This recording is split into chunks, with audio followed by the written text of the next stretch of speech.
Hello, BookTube. Well, I almost forgot to make a video for this, but it is, in fact, day 7 of BookTube-a-Thon 2017. And I couldn't let the miss a day just because of negligence. This is the end of this year's BookTube-a-Thon. I can't wait to see wrap-up videos from the rest of you, any of you who have participated, on what you made of it, how you fared this year. The challenge, the informal challenge for day 7 was to read 7 books in 7 days. And I did that. In fact, I read more than 7 books in 7 days. The challenge was met, and that's the extent of it for BookTube-a-Thon. But, while I was thinking of that, I realized, looking back just on the last 7 days, what a weird BookTube week I have had. just in general. Some weeks just putter right along, but others no. For instance, at one point during the week, I was making tentative arrangements for another booktuber to come and visit me here in Boston. And that in itself isn't strange, but when I was done with those initial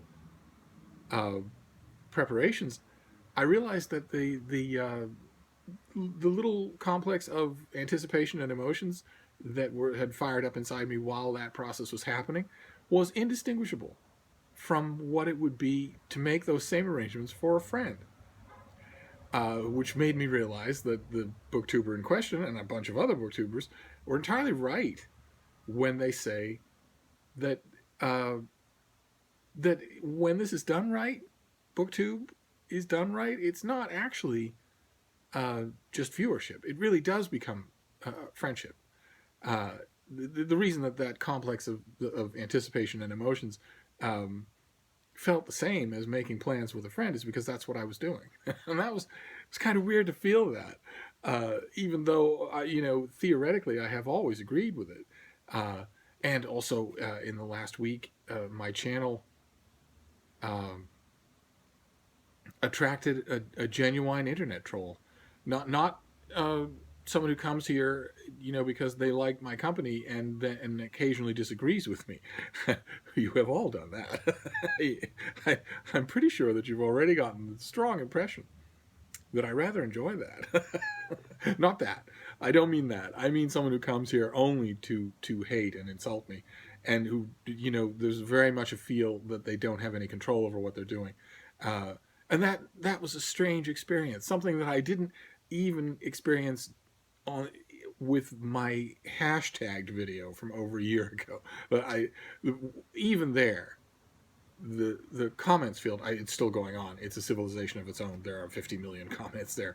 But the comments there, the ones that I read before I stopped reading them, had a point to them. I thought it was a misguided point. I thought, okay, you're venting a lot of outrage here, but A, it's outrage vented mostly at something that I never said and don't think, and B, even when it's on target, it's grotesquely out of proportion. But nevertheless, those two things share one thing in common, which is that they have a point to them. It's not like the writer of those kinds of comments is out yelling at lampposts. But an internet troll, an actual internet troll, is a different kind of creature. They don't have any control over themselves. They're cowards, of course. They hide behind anonymity, but they don't have any control over themselves because they don't realize that they are sinking time into something only in order to hate it, which is, in the long breviary of signs of incipient psychosis, that's right on the list. Doing something repeatedly that you do not like, intentionally, voluntarily doing something that you do not like over and over again, is a sign of poor mental health. And that was weird. Having something that I could actually identify as a troll forced me for the first time ever to learn how to edit comments. Never thought I would have to learn that. Never did. And also last week, I heard from an old friend of mine, a very old friend of mine. haven't had any contact with her in decades. And she found me through BookTube in the best way possible. She was She has two daughters now. She's a grandmother now, and they're not her daughters. No, they're her granddaughters, and she's a grandmother now. Impossible to believe. This is someone who could the slightest dare that she couldn't drop the top half of her body down and lay her palms flat on the floor. She's that flexible. She says now that she needs a team of people just to get out of her chair. I kind of know what that feels like. But she was out at the mall with her granddaughters, and they went to a bookstore. Both her granddaughters love to read. They take after their grandmother.